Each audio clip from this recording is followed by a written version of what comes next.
Para o fundão, tudo. E para os professores, nada? Ou não é bem assim? No centro do nosso debate de hoje, o Orçamento da União para 2022.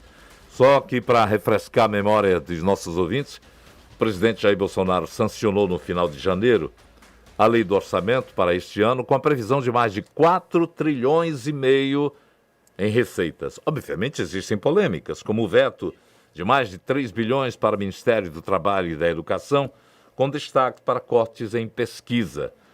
Por outro lado, ele manteve quase 5 bilhões de reais para o fundo eleitoral e quase 16,5 em verbas do orçamento secreto, que são emendas parlamentares.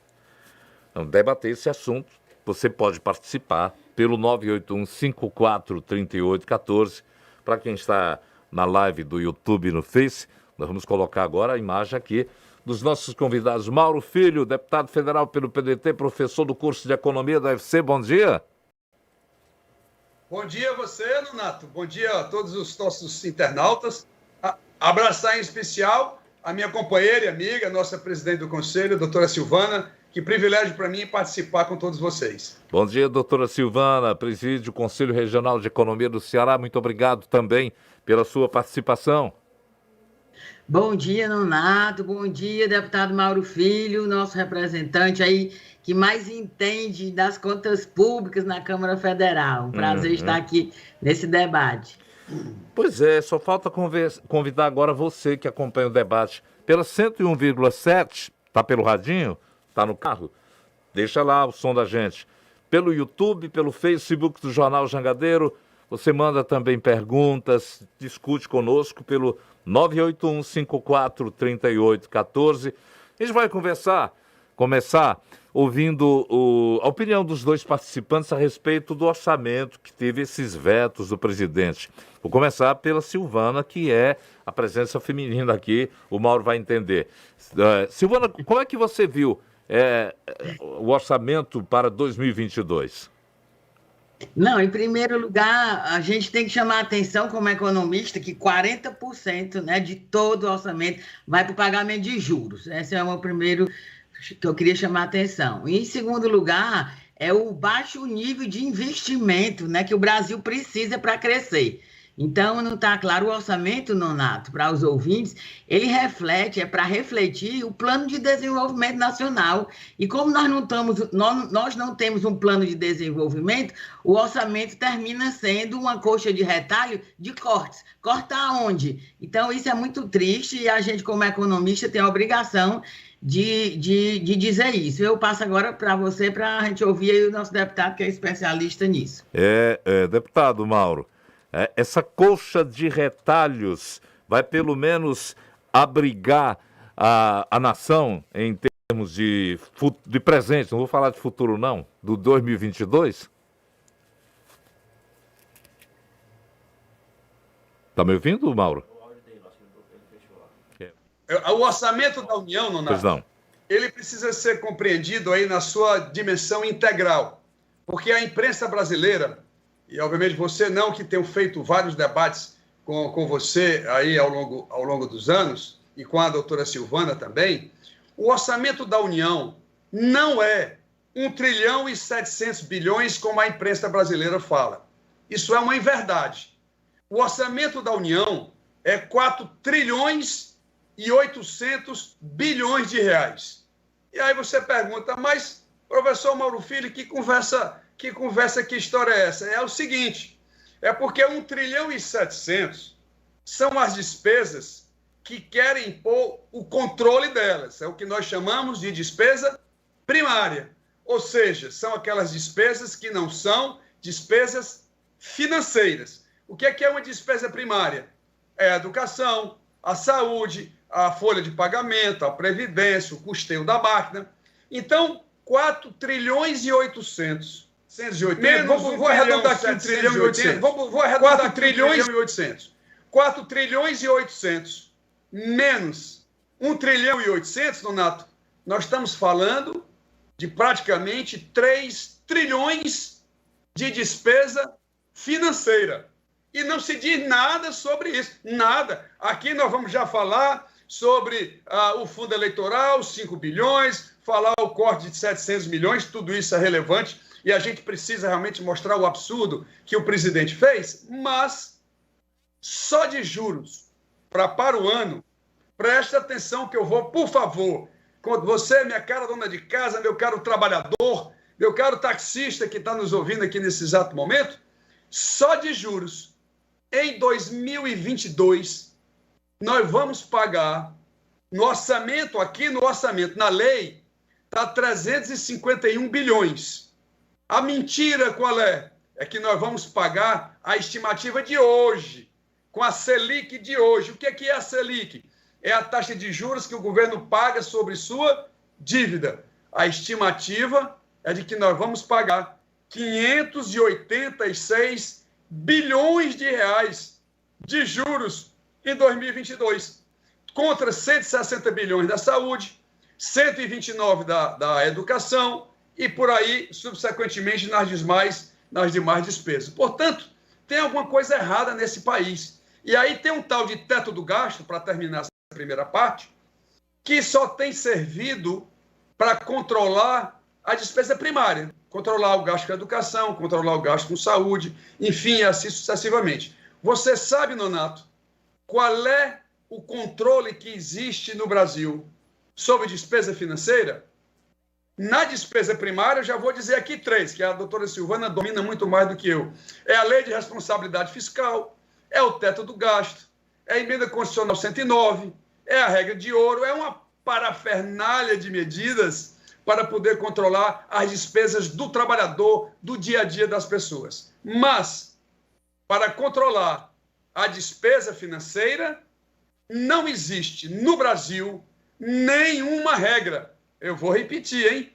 Não existe nenhuma regra para controlar essa despesa, Donato. Esse é um absurdo. Eu queria abrir minhas palavras com esse depoimento agora. Eu gostaria de dar a oportunidade aqui à professora Silvana para que ela nos explicasse.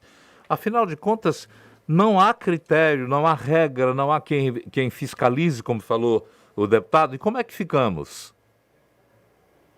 Donato, o que o deputado está falando é pura verdade com relação às despesas financeiras. Isso não é colocado na imprensa, onde vai toda a produção, todo o PIB, toda a arrecadação do governo para pagar essas despesas financeiras. Esse dedo na ferida precisa ser enfrentado aí pelos novos candidatos a presidente. E sobre a despesa discricionária, a despesa física dos programas governamentais, nós também temos muita distorção de prioridade. Por quê? Porque esse teto de gasto, ele simplesmente só limita, né, os gastos da área social e os investimentos que o Brasil precisa para crescer, impedindo que o governo tenha um programa de desenvolvimento. Né? E cortes na área da educação, na área da ciência e tecnologia, na área das minorias, e ainda faz um proselitismo de dizer que vai fazer, que vai dar o calote das precatórias para pagar o auxílio emergencial. É uma falácia, porque ele poderia muito bem ter feito isso, né, na priorização do auxílio emergencial, que é super importante, que precisava ser priorizado.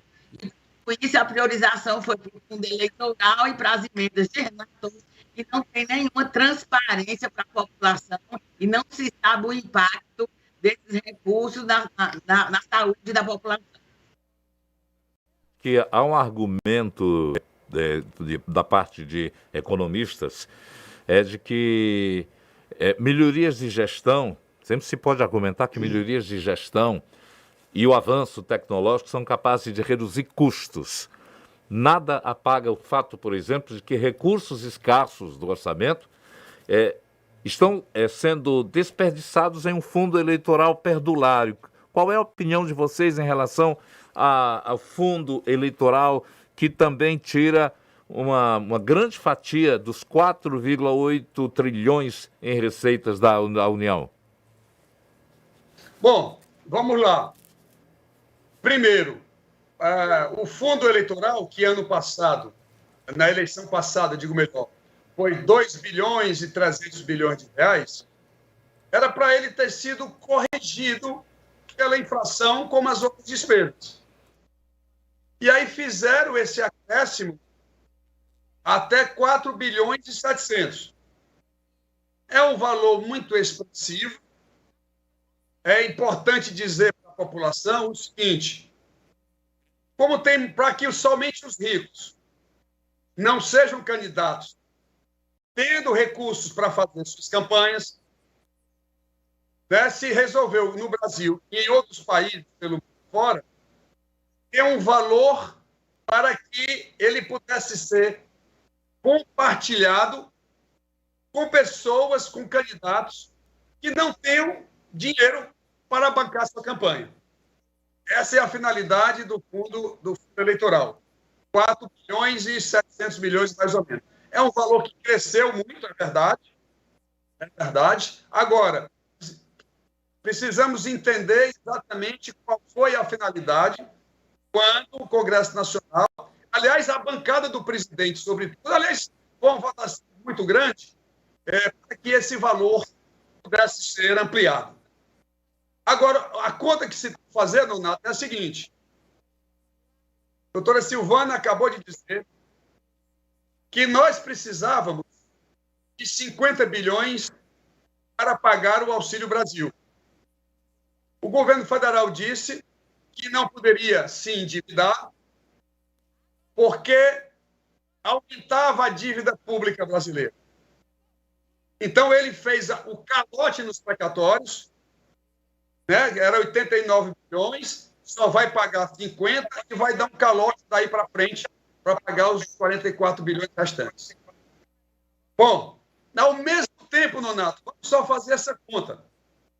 Ao mesmo tempo que o governo federal disse que não tem dinheiro para pagar os 5 bilhões, o Banco Central aumenta de 2% para 9,25% até dezembro, que agora em janeiro já foi para 10,75%, mas de 2 a 9,25% são 7,25% a mais.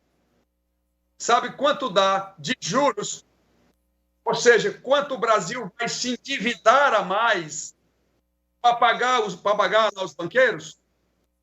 490 bilhões de reais. E não parou, não. Porque já vai em 10,75 agora. Então, e o mercado financeiro tem que ir a 12. E, Caléu, e não tem limite, ninguém diz nada, não há uma palavra sobre esse montante. E é porque eu não estou falando, Donato, de 1,8 trilhão de rolagem de dívida, 235 bilhões de amortização, 156 bilhões de outras despesas financeiras. Ou seja, temos que discutir, sim, tem despesas que podem ser comprimidas, sim, temos que cortar aquilo que não é para estar sendo gasto exuberadamente. Agora, não faz sentido eu cortar a despesa da educação para poder dar 600 bilhões para banqueiro. Nós temos aqui a participação de muitos ouvintes. A Raquel Salles homenageando aqui, Mauro, como sempre dando uma excelente aula sobre contas públicas. O Fábio Benevides é muito competente. Manuel Gonçalves está... O áudio estava picotando no início, mas já foi estabilizado, viu, Manuel? Raquel, excelente alerta da presidenta Silvana, diz a Raquel. Manuel Gonçalves da Silva, não estou anotando e fazendo a conta. Não ouvi o PIB. Tá para repetir, Mauro? PIB? O nosso Produto Interno Bruto, você fala? Ele está pedindo aqui que ele disse que não ouviu. O PIB brasileiro hoje é da ordem, como a inflação aumentou muito, então, quando você atualiza o PIB do ano anterior para esse, ele vai a mais de 7 trilhões de reais. 7 trilhões, vai a 7,600, mais ou menos. E essa é a previsão que o IBGE vai soltar em março sobre o PIB brasileiro de 2021. A previsão é de que em 2022 ele só cresça 0,4%. Já tem economista dizendo que ele pode até decrescer em termos reais. Professora Silvana, aqui a gente tem uma informação de que o orçamento de 2022, prevendo aí um déficit primário de 79 bilhões, mas o governo encerrou o ano passado com uma folga de 119 bilhões na regra de ouro. Explica para o grande público que regra de ouro é essa. Olha, na realidade, Nonato, o governo fez uma manobra que melhorou esse déficit por conta da inflação, né? Porque com a inflação de 10%, ele corrigiu a receita, e aí se deve diminuir, mas tudo por conta de uma questão nominal que é a inflação, né? E deu uma folga no orçamento. E o que é que o governo fez com essa folga? Né? Ele, ainda assim, cortou gastos importantes. E aqui eu sou defensora da questão do investimento na questão social, né? Eu acho que mesmo esse valor do auxílio emergencial é muito pouco para cobrir o nosso déficit social que tem, com o número de famílias que aumentou a pobreza. Nós estamos com pobres maior, desempregados maior, nós estamos com perspectiva de PIB quase zero, como disse o deputado, inflação alta, então realmente esse orçamento é insuficiente, a forma como ele é distribuído estruturalmente para atender a demanda da população e uma estratégia de crescimento do Brasil. E esse debate não é feito com a população, né? Esse debate não é feito sequer no Congresso Nacional, né, deputado? Porque são poucos os deputados também que olham essas contas públicas. Nós temos agora um Instituto Independente que tem ajudado nesse debate, né? Mas realmente a gente precisa realmente chamar a atenção da população sobre o que é que está sendo discutido e foi aprovado, foi sancionado nesse orçamento público. Deputado Alves. Donato, só um detalhe, Donato. O setor público como um todo apresentou um superávit em função do superávit dos estados e dos municípios. Mas o governo federal não apresentou superávit, não. Ele continua deficitário. Esse ano de 2021 foi da ordem de 36 bilhões e a projeção para 2022 como você já falou, é de aproximadamente 80 bilhões. Portanto, era só para fazer essa organização. E a regra de ouro, que a doutora Silvana já explicou, eu vou só aprimorar aqui um pouco. Regra de ouro significa o seguinte, que o governo só pode se endividar, ou seja, ele só pode tomar a operação de crédito se for para fazer despesa de capital, ou seja, para fazer investimento.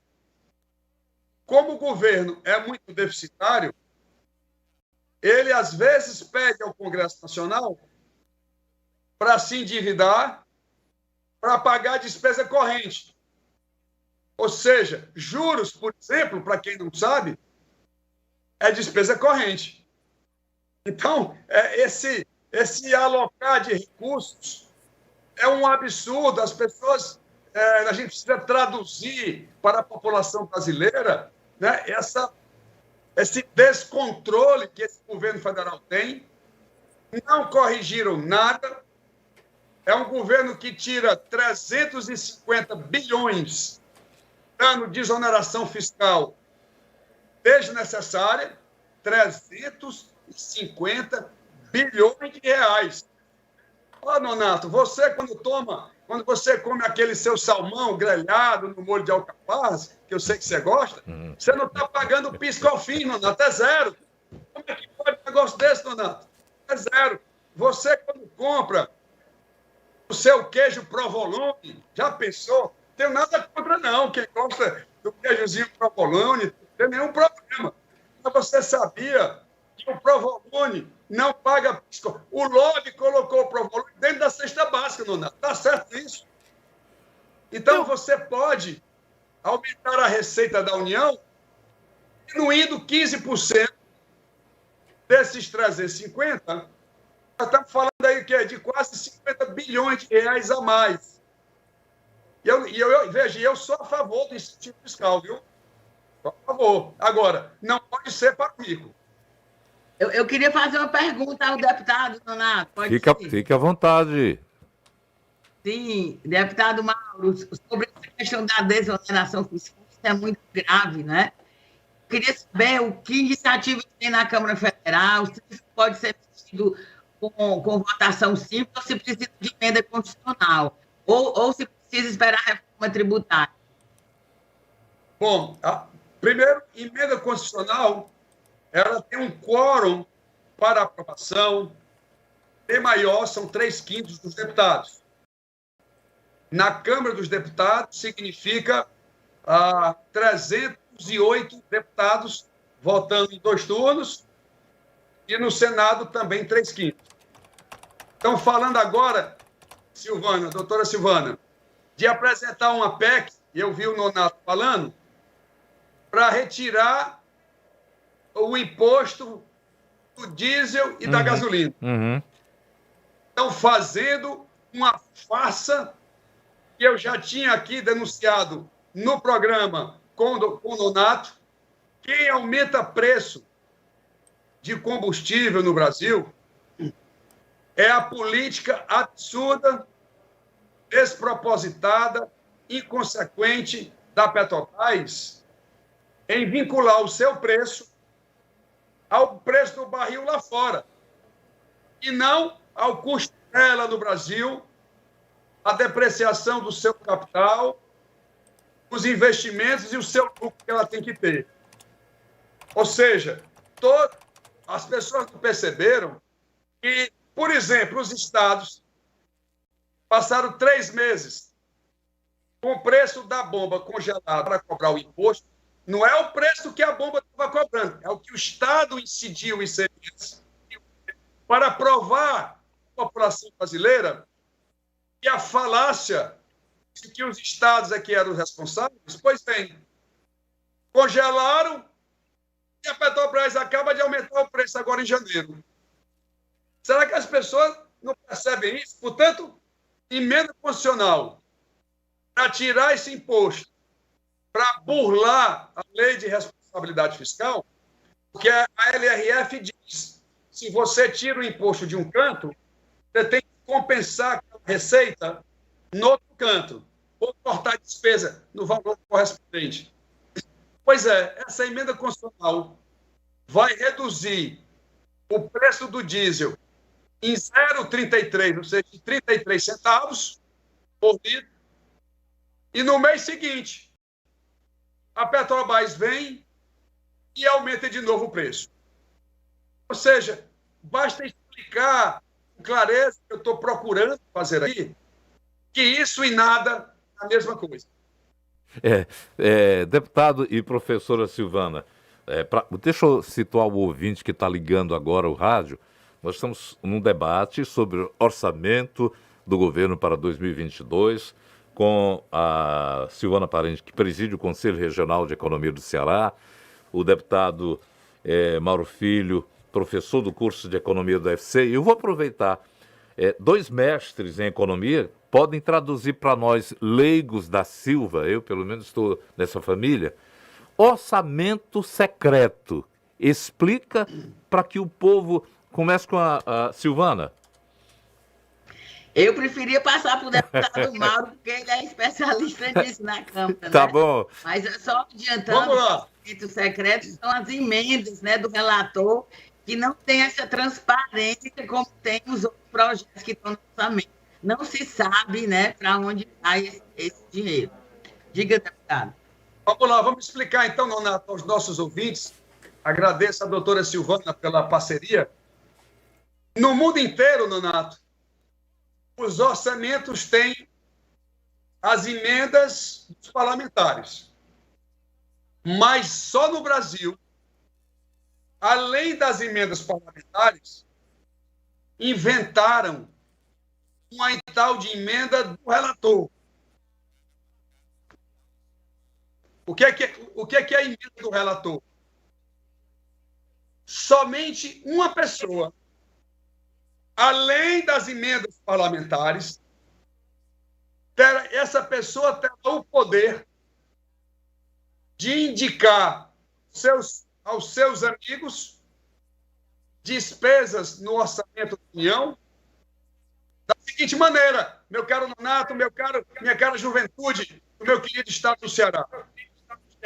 O deputado se apresenta ao relator. Obviamente que, para isso acontecer, é importante que você tenha uma boa convivência com a base de sustentação da presidência. Que aí ele pede: olha, eu preciso de 2 milhões na saúde lá no município tal. Aí o relator, Nonato, ele faz um ofício ao Ministério da Saúde e o Ministério da Saúde acredita esse valor do município que esse relator está indicando a pedido desse deputado. Não existe em nenhuma parte do mundo. Não existe isso. Então, a gente precisa, pelo menos, era para se ter transparência. O que é transparência? E a doutora Silvana foi muito feliz nisso. Tem que dizer quem é o deputado, qual foi o ministério, qual foi o valor e qual foi o objeto da emenda.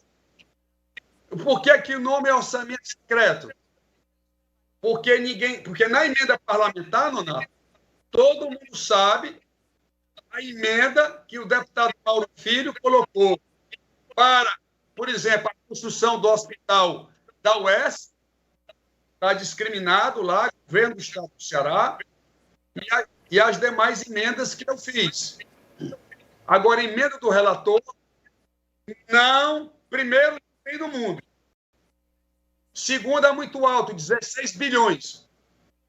E terceiro, não há a menor transparência. Isso já vai ter que ter um movimento nacional para que isso não possa acontecer dentro da proposta orçamentária do governo federal. Tem um ouvinte, Gonçalves da Silva, que depois de ouvir a sua explicação aí sobre o orçamento secreto, ele pergunta: orçamento secreto é igual ao sigilo de vacina de 100 anos do presidente?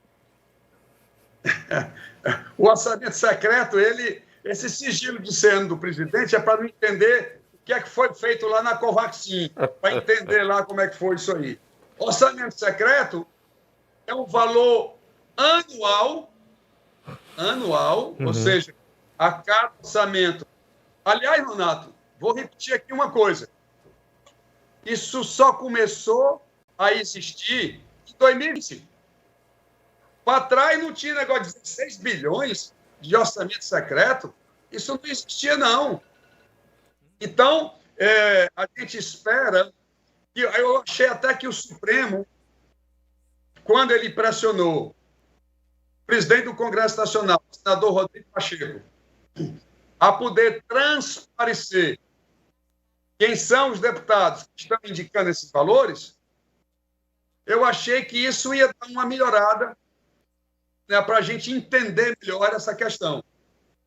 Mas, infelizmente, eu acho que o Congresso andou dizendo que vai fazer uma planilha eletrônica, mas até agora, Nonato, nós não temos nenhuma transparência em relação a esses valores. Professora Silvana, tem ouvinte aqui perguntando, e já era questão nossa a fazer.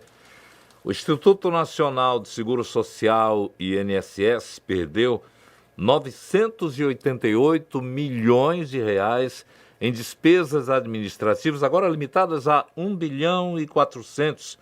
Trata-se de menos do que o órgão gastou com essa finalidade no ano passado, 1 bilhão e 700 mil. Tem a questão ligada também a que o Instituto está convivendo com uma grande crise. O Instituto convive com carência de servidores. Só as agências aqui de Fortaleza, Francismar Lucena, que é gerente para todo o estado, me informava que há carência só nas agências de Fortaleza de 700 empregados. E com esse corte, como é que a senhora imagina que vai ficar o INSS? Bem, Nonato, isso que ele relatou está acontecendo em vários órgãos da gestão pública federal. Esse desmonte, né, da máquina administrativa,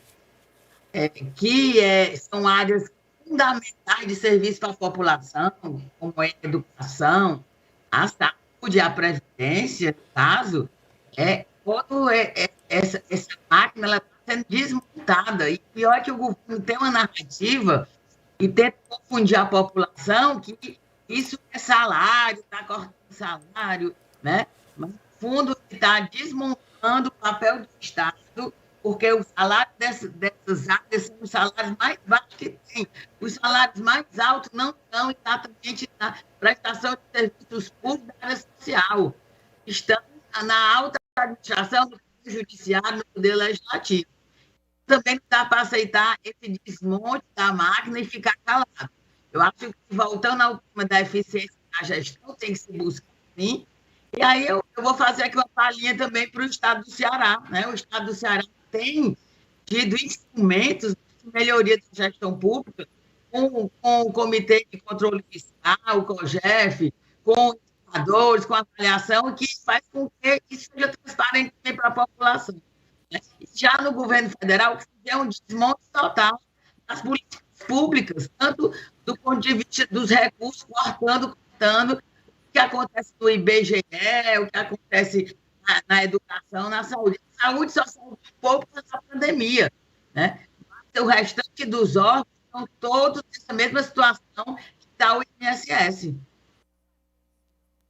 Mauro, como é que, nesse momento, o senhor vê a atuação do ministro Paulo Guedes, que, inclusive, só veio tomar conhecimento de uma cartada eleitoral de Bolsonaro ontem à noite, através da imprensa, que é ligado, o Centrão driblou Guedes e o Senado para tentar baixar preço dos combustíveis. Como é que você analisa a questão do ministro Paulo Guedes? Olha, Nonato, essa pergunta é o seguinte. Primeiro, devo dizer que eu tenho um bom relacionamento com o ministro Paulo Guedes, né, no campo pessoal, mas a maneira como ele privilegia o sistema financeiro é uma coisa que não pode continuar. Não tem coragem de enfrentar as desonerações fiscais, não tem coragem de fazer a reforma tributária, ele não tem coragem de alterar essa estrutura orçamentária que está hoje traçada no Brasil, não consegue mexer na ampliação dos investimentos, porque a gente em economia, Nonato, lá na introdução à economia, a gente diz que tem um efeito na economia que é o investimento público aumenta e o investimento privado vem junto. A gente chama isso de efeito crowding-in. Silvana deve estar rindo aí, crowding-in. Ou seja, a gente investiu 1,5 bilhão no Porto do Pecém, e aí o investimento privado veio e aplicou 27 bilhões de reais numa siderúrgica. Com o teto do gasto, essa capacidade de investimento do federal desapareceu. O Brasil não cresce. Então, ele não conseguiu fazer esse acerto que ele tinha se comprometido a fazer quando entrou em 2019, e pelas essas posições extremamente neoliberais, extremamente ortodoxas, conservadoras, que está agravando a pobreza no Brasil, a extrema pobreza no Brasil. Só no CAD único, Nonato, vai ser dado aqui novo. CAD único é o cadastro único lá do governo federal. Então, não é o nosso número é maior. Mas eu vou dar, para não ser contestado, vou dar o número do cadastro único.